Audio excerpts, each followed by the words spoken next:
Hi, this is Glenn Hughes, and you're watching Loudwire.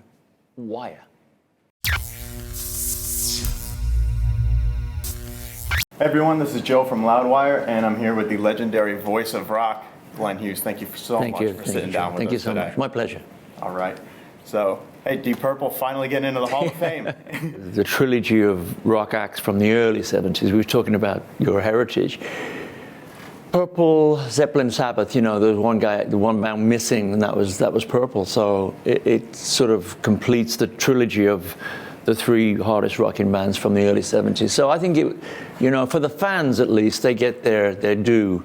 You know, we as a band, we were not affected by us not getting inducted. The fans were really hurt, so I'm really happy for the fans. Yeah, we wanted the recognition for you guys, and yeah. Now, when they announced that Deep Purple was getting in, did you have any apprehensions that the Mark III lineup was going to get snubbed? I never thought about it. As the nominations came in and we weren't nominated, I had a slight feeling that David and I would be inducted. I mean, Burn was huge when it came out. It was the second biggest record on the studio after Machine Head, so I think if Burn would have been a stinker, we probably wouldn't have been inducted. So thank God the band at that time with David and I coming in were new, kind of, when you got two new guys coming in. I think it regenerated Richie's attitude, and hence I think it was a remarkable piece of work, Burn. You know, definitely. Written in a 15th century medieval castle. Goes to show just where we were at. Now, when was the last time you spoke to Richie Blackmore? Because as the story goes, he's not going to be at the induction ceremony. When being interviewed, I always tell the truth, as the truth will set you free. I have not spoken to Richie or seen Richie since 1976. Have you reached out to him at all? We reached out to one another, but indirectly through management. Let's just say that there was some sort of reconciliation, or whatever you want to call it, when Richie's starting to put this thing together for this summer, you know. And it's really hard to speak to Richie. He doesn't like to use the phone. Not being funny, he just doesn't like to use the phone. Yeah. So it's really difficult to actually speak to him. It's almost like you have to send a carrier pigeon or something.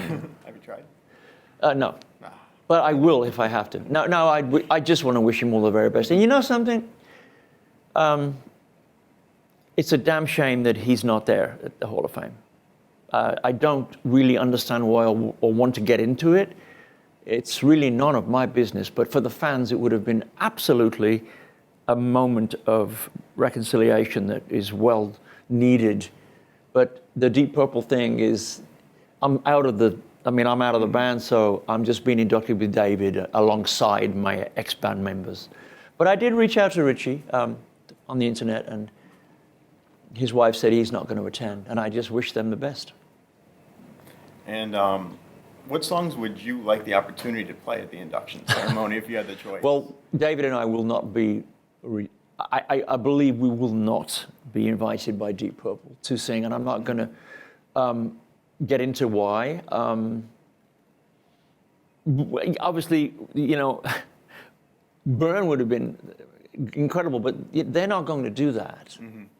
I can't say why or think why, because no one's responded to us. Again, David and I are walking on that stage with no resentment. We've chose to walk a happy trail and accept our awards with grace and dignity for the fans. But if anybody's expecting us to twirl some mics around and sing with Ian, I don't think that will happen. And with this, it's always the last minute. I think I spoke to Matt Sorum and the Guns N' Roses and Duff, and they said that, and you don't know what's going to happen until the very last second. And I was with Robin Zander last night. Now, apparently, David and I are going to be singing with Cheap Trick, so it's at least we get to do something.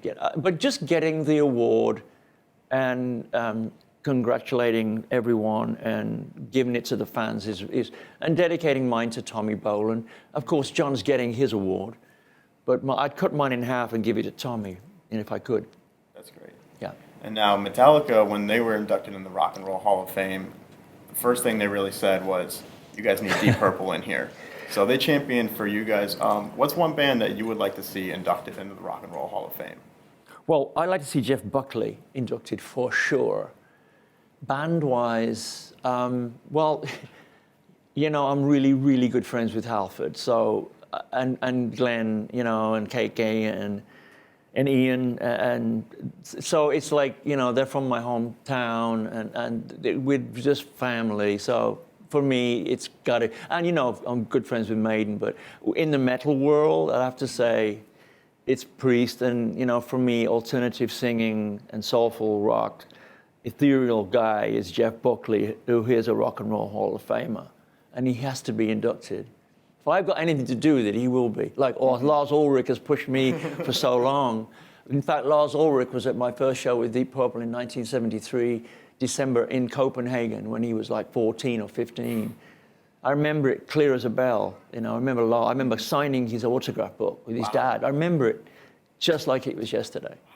Hence, that's why he's a big Purple fanatic. He's just a huge Purple fanatic. Mm-hmm. Now, what was your reaction when you kind of realized when Metallica came up and go, hey, I remember that kid? I'm a huge fan of other people too. I mean, a huge fan of new talent and new artists and older artists. So, and Lars is such a fan, you know. I mean, of unknown, and you know, they've covered Diamond Head songs, who are a band from my hometown, and who no one really knows until Metallica cover them songs. I really admire an artist that has sold millions and millions and millions of albums and to cover other people's work, simply because they believe in that artist. I think it's wonderful, and it helps people be considered to be special.